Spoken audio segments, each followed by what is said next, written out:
let's just talk about drums first. The In the jazz band, the thing that keeps time is the cymbals, not the drums. Right. Right. Now, in a rock band, it's the drums, not the cymbals.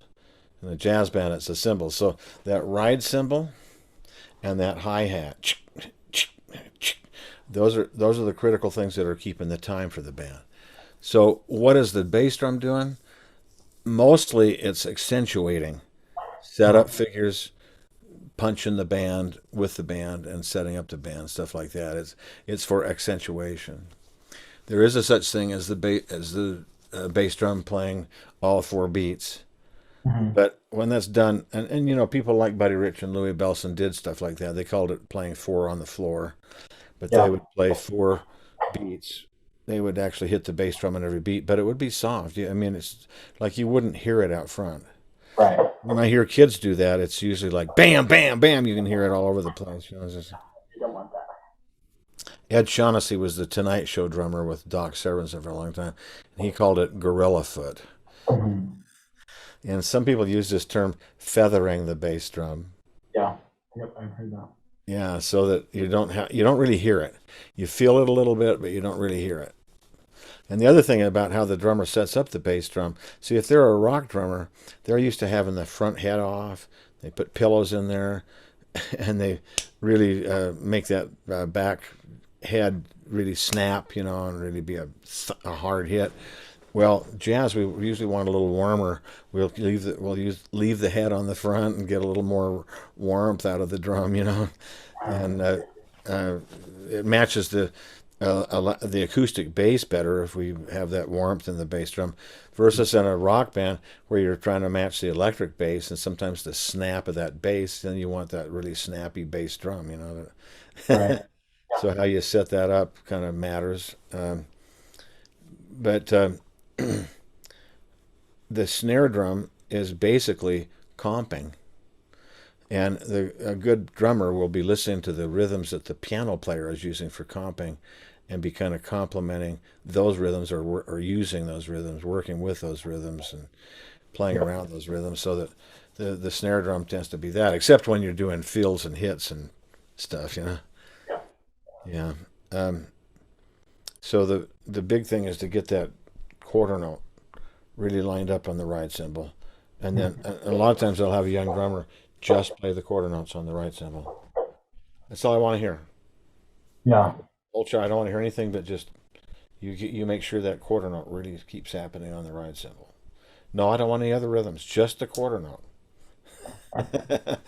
Okay, good. Now this time, let's keep the quarter note going on the right cymbal. Add the hi hat on two and four. I don't want to hear any drums. Just the hi hat and the right cymbal. Get them doing that. And then all right, now you can add the drums for fills. Only use them on fills and then okay, now you can do a little bit of comping with it. You build it up a little bit. Uh, I think one of the things I'm excited at, I've learned is the drummer has so much more responsibility and so much that they can and should be thinking about and connecting to than yeah, I've ever realized before. the Um, drummer's really the leader of the band. He's in the driver's seat. mhm. Yeah, and I used to think when people said that they just meant because of the time. They were establishing the time, Yeah. which is big. But I realized there's all these other things that they're doing too. Setting up the lines and Yes. comping, and Exactly. I think that's exciting that I'm starting to understand that. Yeah. And then uh, the ride cymbal itself. Unfortunately, a lot of high schools don't have great sounding cymbals. They just get what they get sent. They don't get to try them out. Drummers are very picky about this. They go in the store and they try this one and they try that one, and so even like my drummers, we're going to the big jazz festival. We don't need to take a drum set. They're providing a drum set. Okay, great, but I'm going to use my own cymbals. Yeah. And they carry their cymbals because that's part of their sound. And they're Right. very protective about their cymbal sounds. But assuming you got a decent cymbal, it's going to have a better sound depending on where you hit it for the ride. And so I want the drummer to feel that, and I'll have him hit from the very edge and then gradually move in, or the other way around. Start at the bell on the cymbal and then go all the way back down to the very edge. Where's the most sound? Where's the best sound? And usually it's about 2.5 inches in from the edge. Mhm. Okay, I want you to hit there consistently. I don't want you to be hitting inconsistently all over the place. I don't. Okay, if you hit on the cone of the cymbal, the bell of the cymbal, that's only for an effect. If we need that kind of intensity, we can do that occasionally. But most of the time, I need you to hit right in that sweet spot on the cymbal. You're gonna have to help me find that sweet spot a lot of times. Mhm. Yeah. I've seen people put a piece of tape where that sweet spot is. That probably hurts the vibration a little bit, So that probably changes how it sounds. but maybe for learning, it may not be all bad at first. Yeah, to kind of give them a visual. Okay, this is where I'm Got aiming. a goal of where you're going to hit that thing every time. So there's a few things to think about there, and then what sticks you use. You don't need those enormous marching band sticks and Oh stuff. yeah. Liner sticks, and you need some brushes. You need some mallets. That where you can do a roll on a cymbal with mallets and things Mhm. like that. Um, Playing brushes is an art in itself, and I tried to have that a little bit demonstrated on one of those videos, but Yeah, yeah. I saw a little bit. there's a lot more to that. It's an art to play the brushes right. Yeah, I kind of thought, okay, I need to remember in the back of my head, at some point I need to kind of dig into some YouTube videos. I know there's hundreds out there on brush technique, Yeah, and kind of dig yeah, into that. yeah. You should, Because because I you could need to do know what you want from that kid. exactly. Yeah. Yeah. Um, okay. Now the bass, I'm sure you picked up this idea, but the more energy we can get from the bass player personally, and the less from electricity, the better. Yeah, yeah.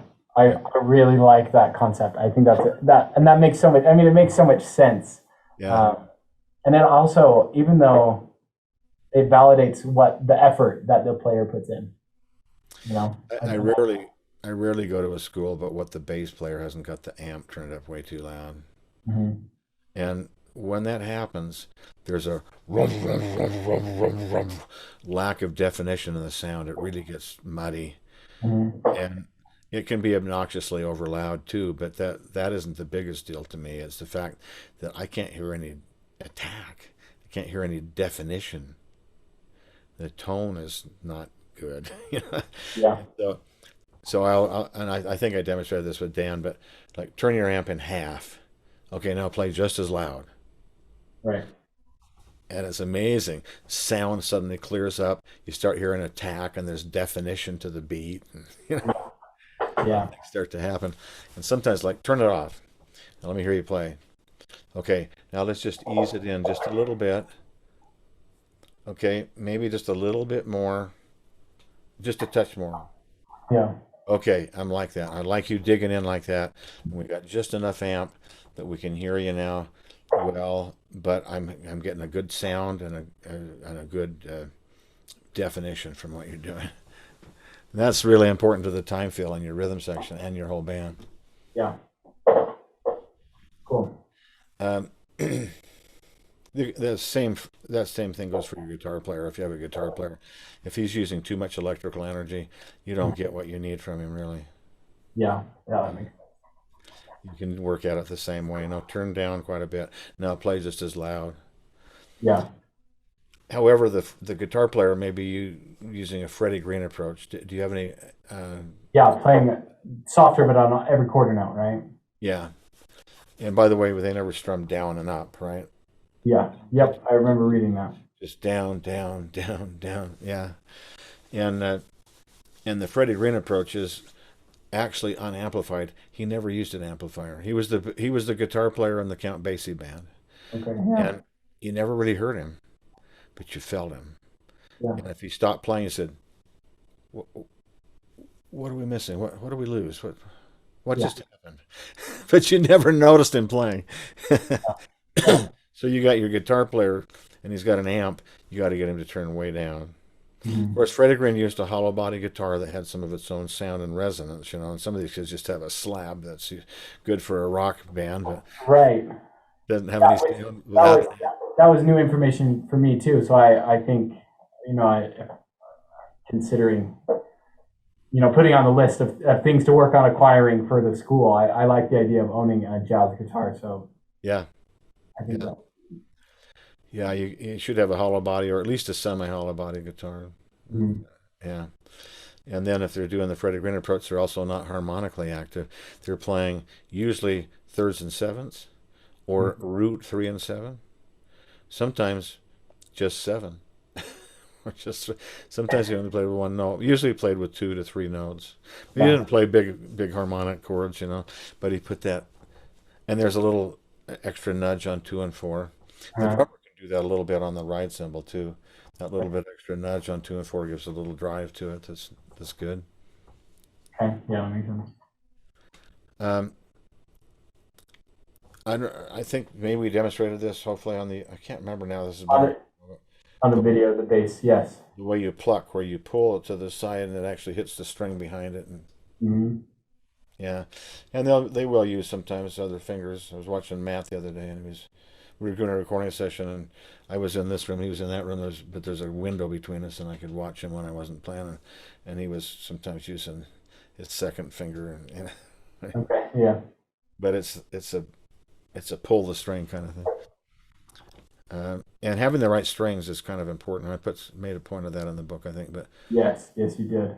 the uh, the Dr. Tomastic spiral core strings have been kind of the standby for jazz players. They have a little more stretchiness and they ring longer. Hmm. And we need that to hit hard and then ring good. We don't want to thump, thump, thump. The problem with a bass player that's going thump, thump, thump, thump, thump, thump, thump, thump, thump, thump. It implies this. Dutton, dutton, dutton, dutton, dutton, dutton, dutton, dutton, dutton, dutton. It implies that it's straight eighth notes. Yeah.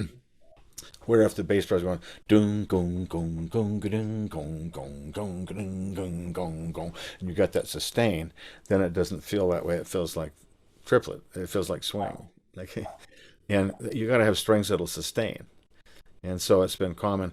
But the problem is those aren't great strings for your orchestra. So you got a kid that you've been able to adapt from the orchestra, but he's got a bass that's set up like an orchestra, like an orchestral bass, and the strings are more orchestral, and they're not letting it ring like they should. Well, uh, one good solution to that would be these D'Addario hybrid strings, where they're made to do both. Yeah. They're hybrid to be they can use it in both groups, Yeah. and it'll work okay. But a lot of that's left hand too, just left hand strength because they're plucking here, but the left hand has got to stay down tight. I don't know if you've noticed this, but if you let your hand off, the string stops vibrating. Yeah. So they go bunk, bunk, and the sound stops, as opposed to bung. If I'm holding this down, it'll still keep ringing. Yeah. Yeah. So it has to be bong, gong, gong, gong, king, and the hand has got to be down tight on the string to the last possible second. Then it shifts quickly to the next note, and then down to the last possible second shifts. Because if it lifts, it's going to create a space in the bass line. Hmm. That's just as big of a problem as the horns. You were going ba ba da ba da ba da ba da ba da ba da. You need the sustain. Yeah. Yep. Absolutely. The bass line's that same kind of deal.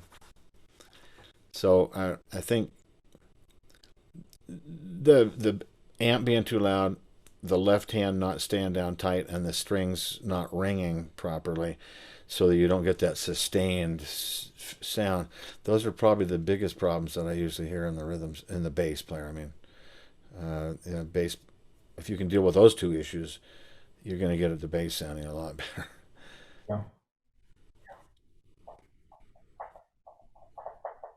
Cool. So the piano is a different thing to deal with. Usually, the kid is playing piano has had some classical lessons, and maybe Hmm. get to where they can read decently, and they've got some classical chops, but they don't have any idea what to do with all those chord symbols. And of course, you're going to have some charts where they've written out voicings, and the piano player tries to learn to play them, but they're a lot more complex than what they've usually had to play. Yeah. Yeah. So it can be a challenge to get your piano player up to speed at all. There's some things that I would do. And this is something that you could do yourself, actually, too, to understand this. And it's something that I would have a student do to kind of understand how chords work. Have you got something to write with? Actually, I'm Yeah. sure I must probably put this in the book. I don't know. I can't even remember if it's in the book or not. Voicings for the piano. Uh, Yeah, you have a page that has some voicings. but did I do a thing that has numbers like 3, 5, 7, 9 in the right hand and root in Hmm. the left hand? Yep. Okay.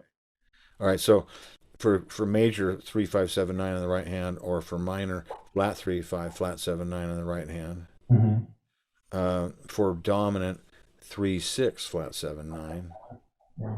Okay, so that is in there. Good. Yep. Should be. All right. So You talk about either the third or the seventh being on the bottom. yes. So if I went back and said that again, it would be for the major chord. It would be 3, 5, 7, 9, or uh, 7, 9, 3, 5. Hmm.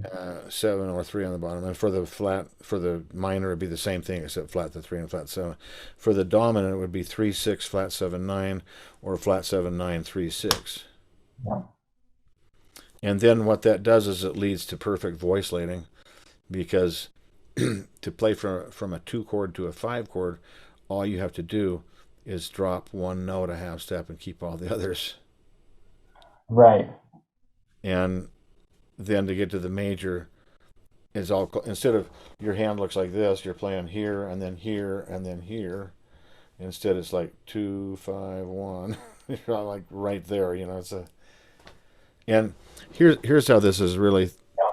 This is how what really happens here. Usually, you don't have the piano player playing the root in the left hand and the voicing in the right hand.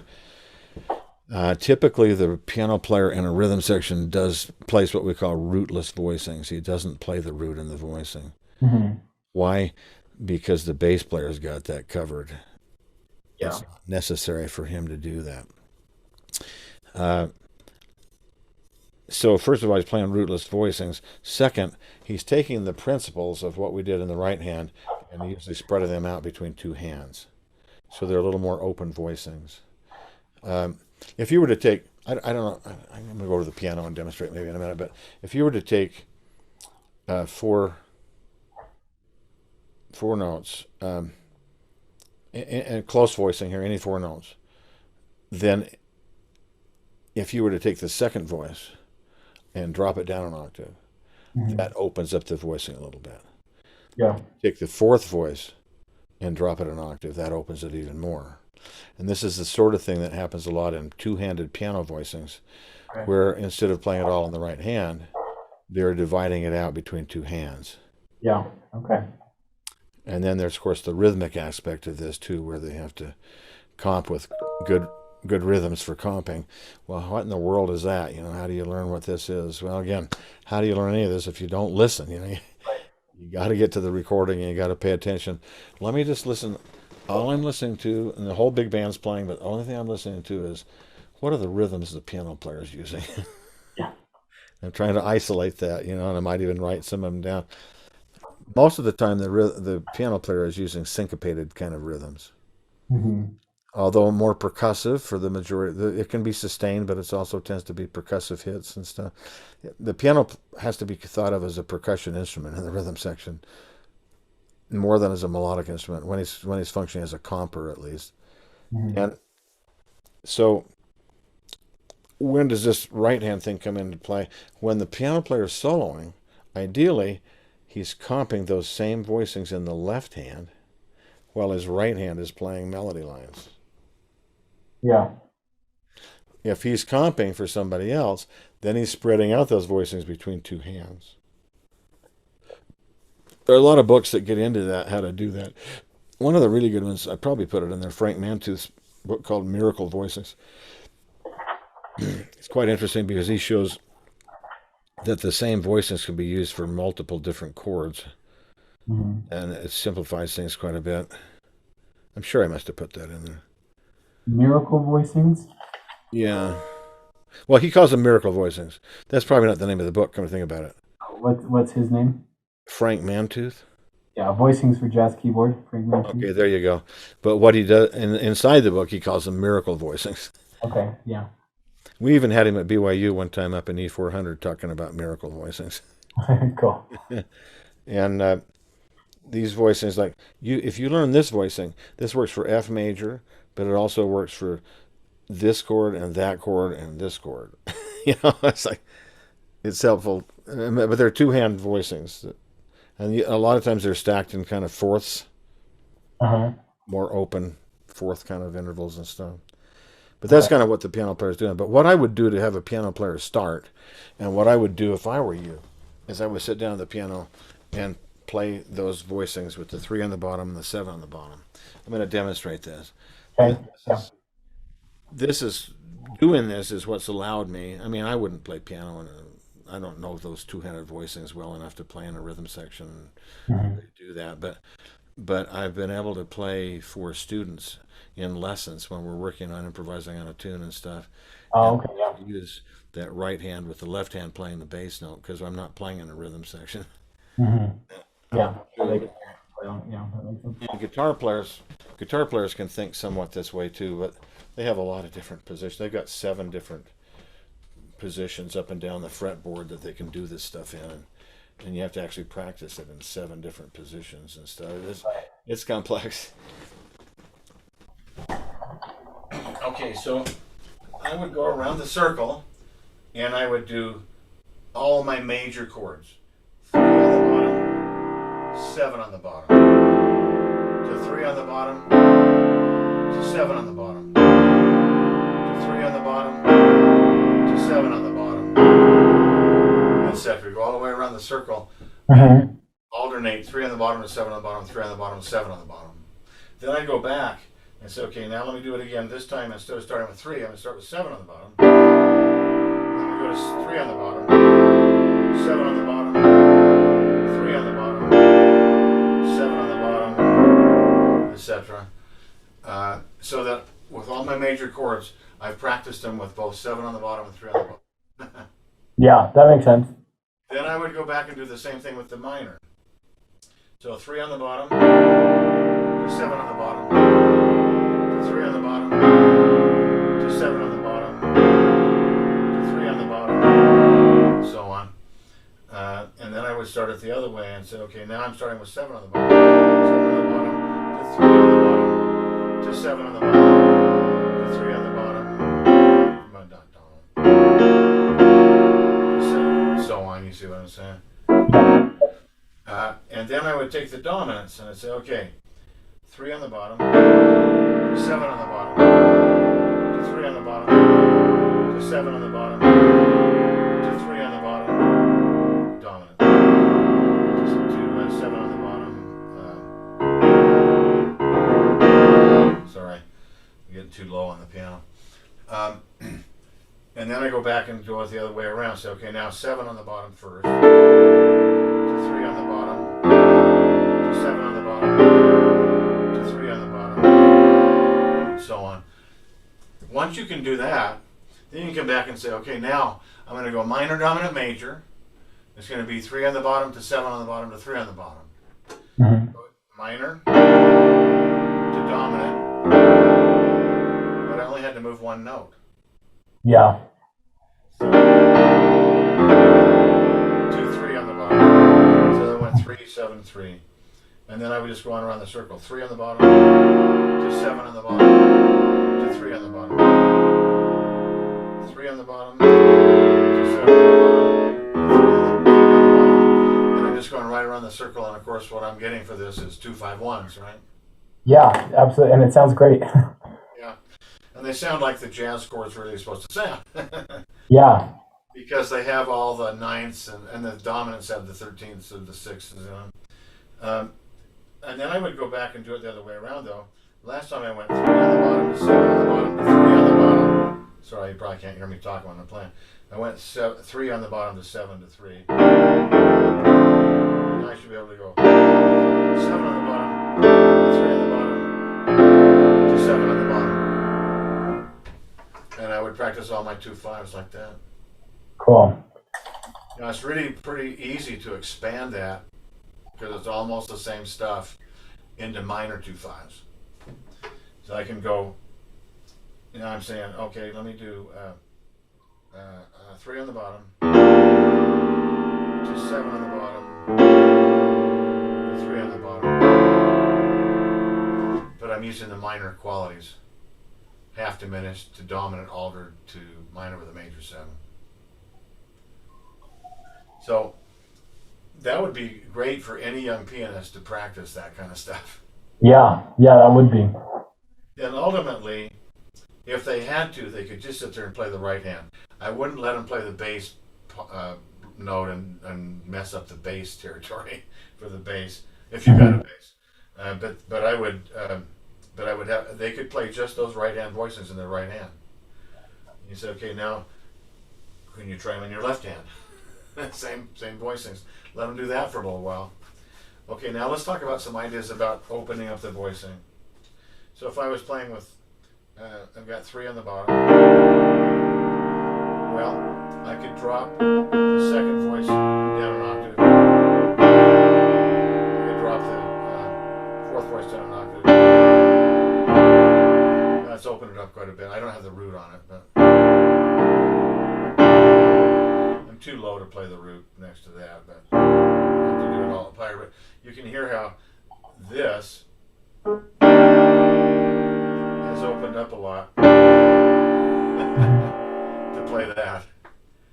And all I did is drop the second voice and the fourth voice.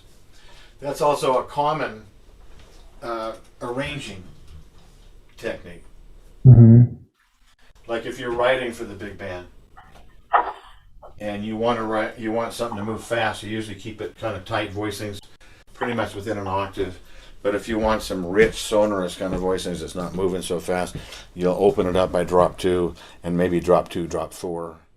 Okay, yeah, that makes sense. So does that, when you do that, does that put something other than the 3rd or the 7th on the bottom? Or am I misunderstanding? It ended up putting the 3rd. By the time I dropped 4, I had the 3rd on the bottom. Okay. When I dropped just 2, I had the 7th on the bottom. Okay, yeah. So it kind of preserves that. And that's a common writing technique, really, to open up things like that. Let's say you're writing a sax solo, and it's a fast thing. Maybe it's like even like a Charlie Parker line or something. Then I would put the baritone part on the same part as the lead alto part, so it's down an octave. He'll be playing the same exact notes and the same exact octave as the lead alto, but it'll sound down an octave. So you've got an octave on the top and the bottom, and then in between, I'd fill in the other chord tones for the solo. But if I wanted that to be more rich and sonorous, I'd put the bari down on the low roots, and then I'd open up. I'd drop 2 and drop 4. Yeah. Yeah. Okay. And that's a simple concept for opening up some piano voicings between 2 hands. But you can get a lot more help from some of the books that I mentioned in there about that. And Frank's book is really good on that. But I'll tell you another book that I think is really valuable. As Jerry Coker wrote that book, Jazz Piano for the Non-Pianist. It's great. It's great for the pianist. Yeah, it's really good for the pianist as well. That makes sense. It's going to help anyone, probably. Yeah. Jerry Coker, Jazz Piano for the, I think that's the name of it, Jazz Piano for the Non-Pianist, but it does say for the non-pianist on it. Jerry Coker, yeah. Cool. Sorry, let me write this down so I don't forget that one. So just as you were doing that on the piano, it made me wonder, and maybe I just need to think it through, but how simple would it be to come up with a similar type round the circle exercise for a bass player to practice walking bass lines? Is that practical to? Yeah, I think I just need to think it through in terms of the notes. But they should be able to go around the same circle in the same kind of way. Yeah, I think you could. And see, we use that circle a lot in jazz, where in classical, what do they use that for? Pretty much to say, practice your scales in this order, which is the dumbest order to practice your scales in. And that's pretty much how it's used. It's never used in a practical sense, which is ridiculous, because in classical music, it really does move around the circle of fourths, not the circle of fifths, just like it does in jazz, chord progression. But Yeah, well, it has to be like the back of your hand for a jazz player. I mean, it's just like a C major scale to be able to play C, F, B flat, E flat, A flat, D flat, F sharp, B, E, A, D, G, and be able to just knock out the circle like that. And Hmm. so we practice around the circle a lot. Yeah, yeah, and it makes And sense. It makes sense. yeah, you could definitely make up a baseline exercise out of that. So your bass player and your drums are keeping this constant quarter note feel thing happen, and then your piano player is creating usually syncopated hits to that. The piano player can play on the beat too, but he's going to play. Louis Armstrong once said that jazz doesn't exist without a conflict of rhythms. Mhm. Yeah, and, I remember that was in the book. I'm like, oh, that's such a good. and it's the piano player that sets up the conflict of rhythms. So you're just dealing with the rhythm section that's a trio, piano, bass, drums. The piano player is the one that sets up the conflict to that quarter note that the bass and drums are setting up. The guitar player, of course, has the same role. If you have a guitar player, has the same role of breaking it, creating that conflict of rhythm and Mhm. playing syncopated and all that stuff. And that's why, unless he's doing the Freddie Green approach, where he's playing all quarters, then he's got the same role as the piano. And this is what causes all the trouble between the piano and the guitar, is they've got to be able to coordinate how they do that, because you can't have them both doing that full bore, or it Right. gets very messy. Yeah. Yeah. Um, yeah, I should say this too. Historically, the rhythm section in the earlier style periods, like 1930s and stuff, I would say that the rhythm section approach is more what I call a reiterative approach, where everybody in the rhythm section reiterates the beat.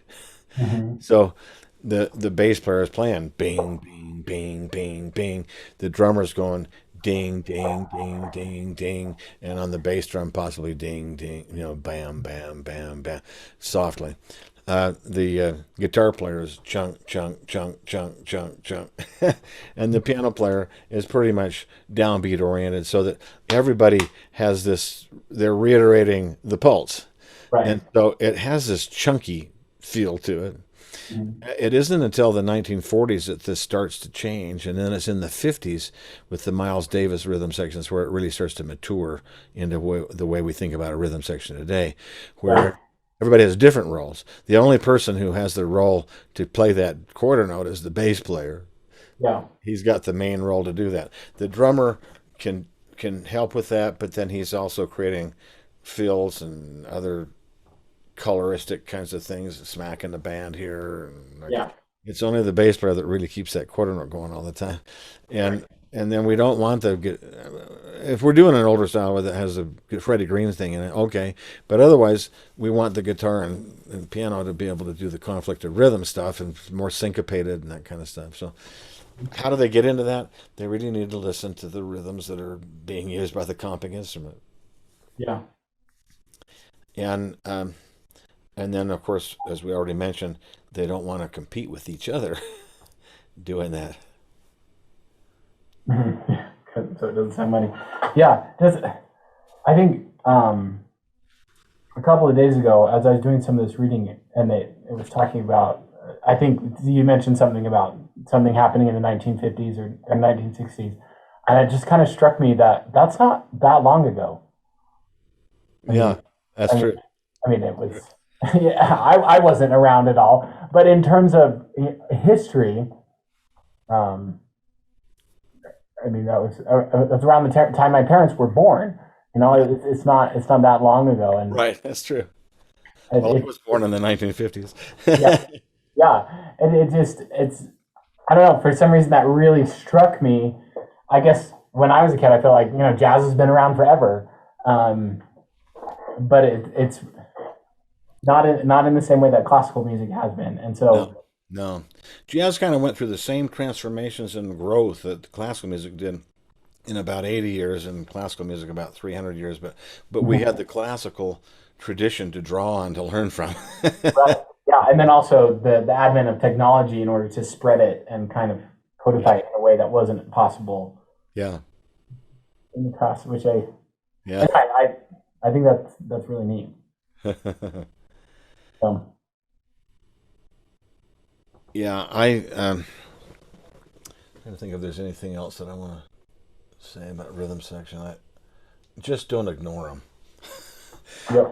That's, I think, what happens most of the time is the band director They is don't an know. instrumentalist, and in many cases they've only played in a concert band, and they don't know what to say or what to do. They just kind of ignore it and hope it'll go away or somehow solve itself.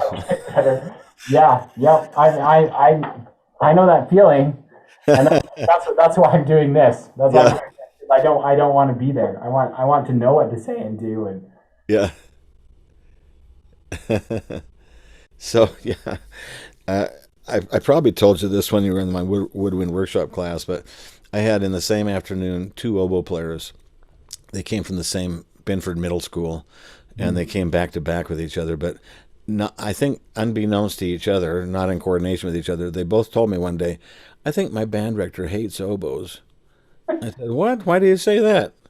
Well, he just ignores us. He never says anything to us. He never asks us to play. He never tells us anything to do. He just kind of ignores us all the time. I think he just hates us. I said, no, no, no, no. You just need to understand he's afraid of you. yeah, yeah. And that's something you have to put up with as an oboist. Gets what you're doing. So Yeah. I'm sure he would love to tell you more things. He's just not sure what to tell you. He's like, just don't worry about it. You have to do your own thing as an oboe player. Your band director is a trumpet player. He was actually. Yeah. So, but sometimes the rhythm section might get that feel. I can see that. I can see that. And something I've done sometimes to try to build my soloists is I'll have a session where I just have the rhythm section with my main soloists, and we'll go over each of their solos, and I'll work with them on their solos. I think that's another thing that's often just ignored. I mean, how do you deal with a solo in the context of the full big band, and you got this kid that has this trumpet solo, and it's not fully happening, but like, what do you do right now? You know, how can you deal with that in the middle of this rehearsal? It's like, and I still do that. I'll say, you've got a break there at two measures with no time. You've got to play that in time.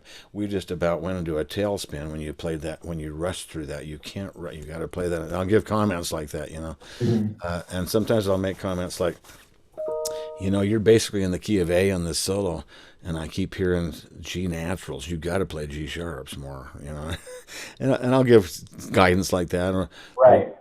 Man, you're playing.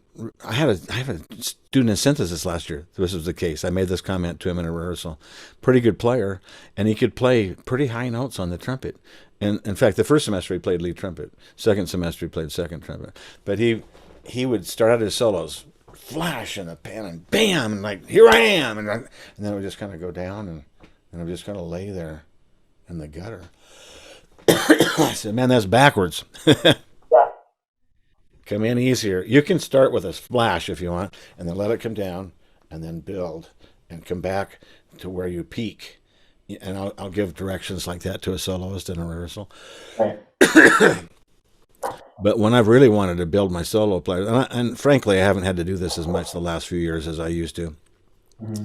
But for example, when we were going to play at the Montreux Jazz Festival in 1988, we had several sessions where I wanted to really build my soloists.